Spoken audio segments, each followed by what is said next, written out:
Bab 167. Para Sister Karaoke TV. Setelah makan siang bersama, Kenzie mengirim dua wanita cantik, Hannah Blair dan Nahda Leah, ke lantai bawah asrama, dan kemudian berhenti mengirim mereka. Meskipun Hannah Blair dan Nahda Leah sama-sama ingin mempertahankan Kenzie, tetapi Kenzie bersikeras untuk pergi, tidak ada yang bisa mereka lakukan. Mereka tidak punya pilihan selain menjabat tangannya dan melihatnya pergi. Sebelum pergi, Kenzie juga secara khusus menjelaskan kepada Hannah Blair, jangan beritahu Aurora Bliss tentang statusnya. Meskipun Hannah Blair tidak mengerti mengapa sepupu iparnya bertindak begitu ajaib, mengingat hubungan pernikahan khusus antara sepupu ipar dan sepupunya, dia setuju tanpa syarat, aku akan merahasiakannya untuk sepupu iparnya. Dia hanya berharap bahwa sepupu ipar yang jantan ini akan sering datang menemuinya. Pada pukul 2 siang, Kenzie berkeliaran di supermarket terdekat, berencana membeli beberapa sayuran dan sejenisnya untuk pulang. Begitu dia memasuki supermarket, seorang pria muda yang agak gemuk bergegas keluar dari kerumunan, membawa tas belanja, dan secara tidak sengaja menabrak Kenzie. Maafkan aku. Pemuda gemuk itu dengan cepat meminta maaf, dan ketika dia melihat penampilan Kenzie, dia tiba-tiba terkejut. Hah? Ini kamu? Kenzie. Kenzie tersenyum secara bertahap dan mengangguk padanya. Lama tidak bertemu, Ali Sanchez. Pemuda gemuk ini adalah teman baik bekas kios Kenzie, dan keduanya memiliki hubungan yang baik pada waktu itu. Pemuda gendut itu bernama Ali Sanchez. Seperti Kenzie, dia sering mendirikan warung pinggir jalan di taman. Namun, Ali Sanchez hanya bekerja selama 1 tahun dan tidak mendirikan warung lagi, kemudian berganti karir dan bekerja sebagai pelayan di Karaoke TV. Keduanya tidak bertemu selama hampir 1 tahun. Pada saat ini, Ali Sanchez sangat antusias dengan Kenzie. Kenzie, aku punya kabar baik untukmu.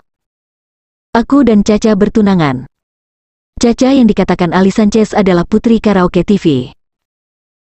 Saat itu, Ali Sanchez berhenti dari karir kios pelatihannya karena ingin mengejar Caca, jadi dia pergi ke Karaoke TV tempat Caca berada dan menjadi pelayan.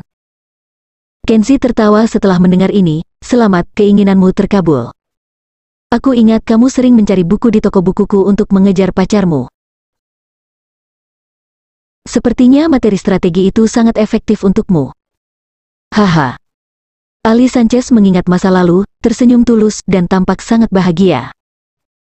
Dia meraih Kenzie dan berkata dengan antusias. Ayo pergi minum bersama. Kebetulan Caca dan beberapa wanita cantik Karaoke TV dalam kelompoknya terlibat dalam kegiatan. Saudaraku, ambil satu untuk bermain, aku berjanji untuk membiarkannya. Kamu tahu beberapa gadis iblis di dunia datang ke kehidupan mabuk. Mendengar ini, Kenzie sedikit malu. Sebenarnya, dia tidak benar-benar ingin pergi ke tempat seperti Karaoke TV untuk minum dengan wanita cantik yang tidak dikenalnya. Selain itu, pacar Ali Sanchez, Caca, tidak berteman dengannya. Tetapi Ali Sanchez sangat antusias dengannya, tidak mudah untuk menolaknya. Bagaimanapun, Ali Sanchez adalah teman lamanya. Kondisinya tidak baik saat itu, tetapi persahabatan antara keduanya jarang terjadi. Kenzie tidak ingin mengasingkan persahabatan ini.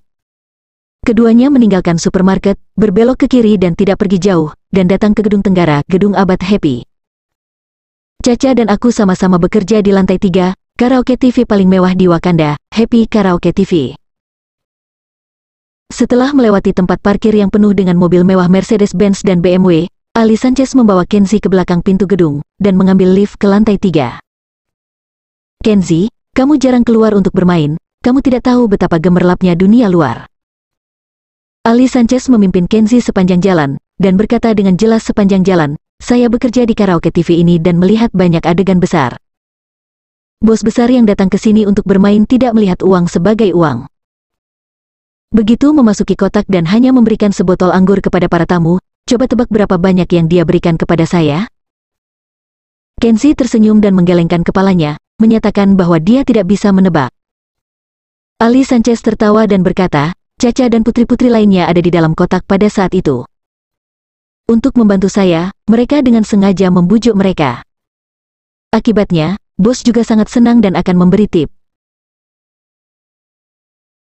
Hehe, tip 50.000 untuk sebotol anggur jauh lebih cepat daripada mendapatkan uang dari kios.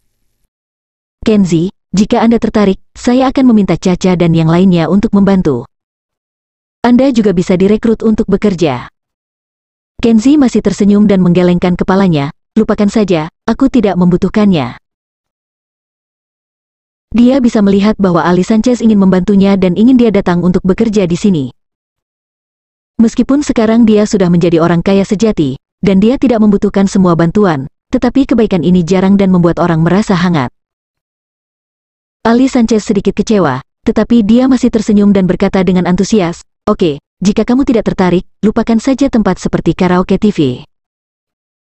Saat itu, saya dapat melihat bahwa di antara semua orang yang mendirikan kios, Anda adalah satu-satunya yang memiliki bisnis terburuk, karena Anda memiliki wajah yang acuh dan tidak dapat memperlakukan pelanggan Anda dengan merayu. Sepanjang jalan, mereka berdua berjalan melewati jalan setapak berkarpet merah dan tiba di kotak karaoke TV yang memekakan telinga. Ada kue ulang tahun di dalam kotak, dan beberapa putri genit dan seksi dengan rok pendek berkumpul untuk minum dan meninju. Melihat Ali Sanchez memimpin seorang pria tampan, para putri itu segera menjadi tertarik. "Hehe, Sanchez, siapa pria tampan ini? Terlihat bagus, dengan alis yang tebal, dan terlihat sangat pintar. Kak Sanchez, izinkan saya memperkenalkan diri, saya naksir dia, dan saya ingin memilikinya." Para putri yang tinggal di karaoke TV jelas sangat frontal, dan segera dua putri seksi datang ke sisi Kenzi, cekikikan, yang satu merentangkan lengannya yang putih dan lembut, yang lain mengangkat rambutnya dengan lembut, tinggi dengan dada mereka yang membuncit, mereka memandangnya dengan mata ambigu, yang membuat Kenzi sedikit malu, dan dengan cepat minggir karena malu untuk menghindari belitan anggota tubuh mereka. Para putri karaoke TV terkikik. Mereka paling suka mengolok-olok pria polos seperti ini. Melihat penampilan Kenzi, diperkirakan dia mungkin belum melihat sebagian besar dunia, tetapi minat mereka bahkan lebih kuat. "Saudaraku Goblin, jangan mengolok-oloknya, ini saudaraku, Kenzi. Aku tahu kamu suka pria tampan, jadi aku sengaja menariknya untuk bermain denganmu." Ali Sanchez membuat lelucon dengan wajah.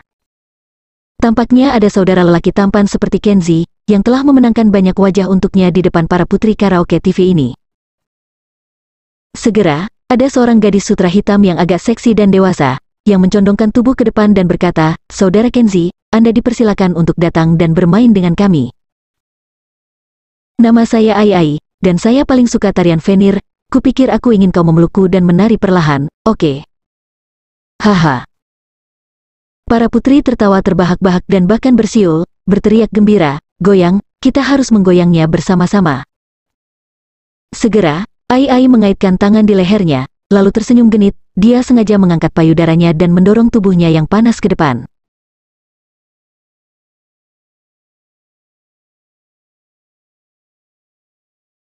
Bab 168. Kesulitan Putri Karaoke TV. Kenzi tidak suka diejek oleh wanita sebagai berondong kecil. Dia perlahan-lahan melepaskan tangan Ai dari bajunya, dan kemudian berkata dengan halus, "Maaf, saya sedikit tidak nyaman, dan saya tidak bisa menari bersamamu." Ai, gadis itu adalah putri medali emas karaoke TV ini. Hampir semua pria yang datang ke sini ingin dia menemaninya. Bahkan ada orang kaya yang sering membakar uang untuk memperjuangkannya, tapi sekarang dia ingin berinisiatif untuk berdansa dengan seorang pria, tetapi Kenzi tidak memberikannya wajah, hatinya langsung menjadi tidak senang. Ali Sanchez tahu bahwa putri karaoke TV paling memperhatikan wajah, dan juga tahu bahwa temperamen sang putri sangat lugas. Melihat suasananya sedikit canggung, dia pergi untuk meredakan kebuntuan. "Saudari Ai, jangan berpikir terlalu banyak, saudaraku tidak bisa berkomunikasi, dia punya karakter seperti ini. Aku akan berbicara dengannya dulu, dan dia akan bermain denganmu nanti." Ali Sanchez buru-buru menarik Kenzi pergi dan duduk bersama di sudut. "Sanchez, tidak tunjukkan wajah sama sekali, siapa orang ini?" Ai kesal, dan seorang saudari segera menariknya. Ai diam-diam marah, dan bertanya kepada pacar Ali Sanchez, "Caca, apakah kamu mengenalnya? Mengapa dia begitu arogan?" "Ini pertama kalinya aku melihatnya, tetapi Sanchez menyebut dia sebelumnya." Caca melirik Kenzi di sudut, dan berkata dengan nada menghina, "Dia bukan pejabat, juga bukan bos, seperti Sanchez dulu, dia sepertinya mendirikan kios di taman. Apakah dia tahu bagaimana memuji?" Ketika mereka mendengar bahwa Kenzi tidak memiliki uang atau kekuasaan, nada suara para putri itu meningkat satu oktav. Caca terus tidak menyukainya dan berkata, mungkin dia berpikir bahwa mendirikan warung adalah semacam pekerjaan yang jelas, dan dia memandang rendah kita para putri karaoke yang suka bersenang-senang. Apa, memandang rendah kita? Ayai, ayo kita pergi ke dia. Para putri mulai menggoreng emosi. Ai tidak bisa duduk diam, dia mengambil botol anggur, memimpin saudara perempuannya dengan dominan, meminum botol anggur merah, dan menunjuk ke hidung Kenzi dengan jijik. Pemilik kios, temani saudara perempuan untuk minum. Kenzi sedikit mengernyit ketika melihat mereka semua mengubah wajah mereka. Melihat situasinya tidak benar, Ali Sanchez buru-buru membujuk mereka dan berkata, saudariku, apa yang kalian lakukan? Bisakah kamu menyelamatkan mukaku, dia saudaraku? Akibatnya, dia didorong pergi sebelum dia bisa selesai berbicara, itu membuatnya malu. Aku akan memberimu 2 cara untuk mendirikan warung, minum sebotol anggur ini dengan patuh, atau para sister akan memukulmu sampai mati dengan botol? Ya, minum. Atau kamu akan dipukuli sampai mati? Putri Ayai menatap mata Kenzi. Matanya penuh dengan penghinaan dan jijik. Pada saat ini, ada ledakan keras, pintu kotak tiba-tiba ditendang terbuka, dan seorang pria seram dengan rokok di mulutnya, memimpin 2 pria kuat dan berjalan ke dalam kotak tanpa tergesa-gesa. Kenapa dia, Brother Paijo? Setelah melihat pria jahat itu, para putri semua panik dan sepertinya sangat takut padanya. Saudara Paijo adalah mimpi buruk semua putri, tidak kurang dari dewa wabah. Kakak Paijo sering bertindak tidak menentu di lapangan, tidak pernah memberi tip pada para putri, dan suka menyiksa orang, tetapi tidak ada yang berani menyinggung perasaannya. Siapa bilang kalian boleh tidak pergi bekerja? Bukankah semua wanita cantik yang aku inginkan ada di sini? Pria bernama Kakak Paijo sangat arogan, menunjuk Ai dan berkata, kalian bertiga, pergi ke kotak bersama Kakak Paijo. Ketiga putri yang dipanggil langsung gugup, dan Ai bergegas untuk memohon. Kakak Paijo, hari ini adalah hari ulang tahun Caca, kami merayakan hari ulang tahunnya, aku benar-benar tidak bisa menemanimu. Sebelum dia selesai berbicara, Brother Paijo menamparnya. Para putri gemetar ketakutan dan tidak berani berbicara lagi. Melihat bahwa mereka telah menyerah padanya, Brother Paijo berkata dengan puas, sebenarnya, Brother Paijo adalah orang yang masuk akal. Karena Anda ingin merayakan ulang tahun Caca, Brother Paijo tentu saja akan memuaskan keinginan Anda. Dia memandang Caca yang bersembunyi di antara kerumunan dan tidak berani mengeluarkan suara, dan berkata dengan senyum jahat. Caca, kamu pergi bersama mereka untuk bermain denganku. Kakak Paijo ingin memberimu pisang super sebagai hadiah ulang tahunmu. Caca menjadi pucat karena ketakutan, dan buru-buru memohon. Saudara Paijo, jangan, saya sudah bertunangan. Ali Sanchez segera terburu-buru, dan pergi bersama dan memohon. Saudara Paijo, tolong biarkan dia pergi, aku tunduk padamu. Aku akan bersujud kepadamu, kamu dapat melakukan apapun yang kamu inginkan denganku, aku hanya memintamu untuk melepaskannya. Mengatakan itu, Ali Sanchez benar-benar buru-buru berbaring dan ingin bersujud ke saudara Paijo. Kenzi menghentikannya tepat waktu. Ali Sanchez, jangan berlutut untuk orang ini, tak ada emas di bawah lutut pria itu. Jika itu hanya masalah para putri, Kenzi hanya akan berdiri dan menonton, tapi Ali Sanchez memiliki masalah serius, dia tidak bisa mengabaikannya. Ai dan putri lainnya semua menatapnya tanpa diduga. Dia tidak pernah membayangkan bahwa bahkan pemilik warung akan berani mencampuri urusannya sendiri. Jika Ali Sanchez bersujud keras, saudara Paijo mungkin bisa melepaskannya, tapi idiot ini bodoh, 100% saudara Paijo tidak akan menyerah. Mereka bahkan lebih jijik dan muak dengan Kenzi.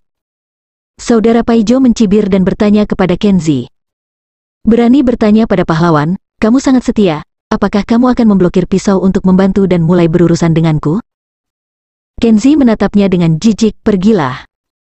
Wajah Brother Paijo berubah.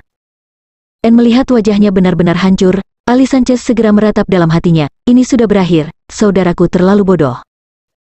Dia tahu betul bahwa jika dia berani menentang saudara Paijo, Kenzi hanya akan memiliki satu tujuan, dia akan mati dengan menyedihkan. Saudara Paijo bergerak, dan berkata dengan suara ganas, pukul orang ini. Kedua pria kuat itu segera melangkah maju, satu ke kiri dan satu ke kanan, dua tinju dengan suara angin yang menderu, mengenai pipi Kenzi. Kenzi tidak bergerak, dan ketika kedua tinjunya mendekat, lengannya tiba-tiba bergerak seperti kincir angin. Segera, kedua pria kuat itu mengeluarkan teriakan yang menakutkan, lengan mereka semua terjepit di bawah ketiaknya, dan pada saat yang sama dipatahkan, dan taji tulang berdarah menonjol. Kemudian Kenzi mendorongnya dengan santai, dan kedua pria kuat itu jatuh ke pantai satu demi satu. Melihat adegan ini, semua penonton terkejut. Semua putri seperti Ai tercengang. Mereka tidak pernah berpikir bahwa Kenzi, yang tampak seperti wajah kecil, begitu mendominasi. Ai sangat ketakutan sehingga dia tidak bisa menahan diri untuk tidak gemetar. Dia berpikir dalam hatinya, apa yang akan terjadi padanya jika dia benar-benar menghancurkannya dengan botol anggur barusan? Ali Sanchez terkejut, berpikir dalam hatinya, kapan Kenzi menjadi begitu galak? Melihat bahwa dia melenyapkan dua pelayan segera setelah dia menyerang, Saudara Paijo tahu bahwa dia telah menendang pelat besi, jadi dia tidak bisa menahan diri untuk mundur perlahan, matanya penuh ketakutan. Kenzi melangkah lebih dekat dan berkata dengan dingin, "Aku akan memberimu kesempatan, berlutut dan meminta maaf di tempat." Saudara Paijo bersikeras. "Temanku, aku saudara ipar Levi Louis, dan itu bukan mudah bagimu untuk membuat segalanya lebih besar." Kenzi Harimurti berpikir sejenak, lalu mengerutkan kening dan berkata pada dirinya sendiri, "Levi Louis." Nama Levi Louis samar-samar akrab baginya, seolah-olah dia pernah mendengarnya sebelumnya. Dia tampak seperti pengusaha besar dengan latar belakang abu-abu. Dia telah melakukan banyak bisnis dan memiliki banyak kekuatan. Dikatakan bahwa di 5 provinsi tengah dan selatan, hampir semua asosiasi yang terlibat di dunia bela diri memberikan wajah pada Levi Louis. Melihat ekspresinya telah berubah, Brother Paijo mengira itu telah mengejutkannya dan mulai menjadi sombong lagi. "Pernahkah Anda mendengar nama Levi Louis? Tidak peduli apakah dia seorang pejabat atau pekerja campuran, siapa yang tidak berani memberinya muka? Jika Anda menyinggung saya, Paijo, itu berarti..." Sebuah teriakan terdengar, sebelum Paijo Chavez bisa selesai berbicara, lengannya patah dan Kenzi menendangnya lututnya lagi, dan dia berlutut sambil berteriak. "Wajah Levi Louis tidak selevel untukku," kata Kenzi acuh tak acuh. "Apa, dia bahkan tidak memberi wajah pada Levi Louis?" Ai, Caca, semua putri, dan Ali Sanchez terkejut lagi ketika mereka mendengarnya. Dia tidak hanya membuat segalanya lebih besar, tetapi dia berani melukai Brother Paijo, dan bahkan menyinggung Levi Louis. Tidakkah dia tahu seberapa mampu Levi Louis? Ini lebih dari mendominasi, ini hanya akan melawan langit.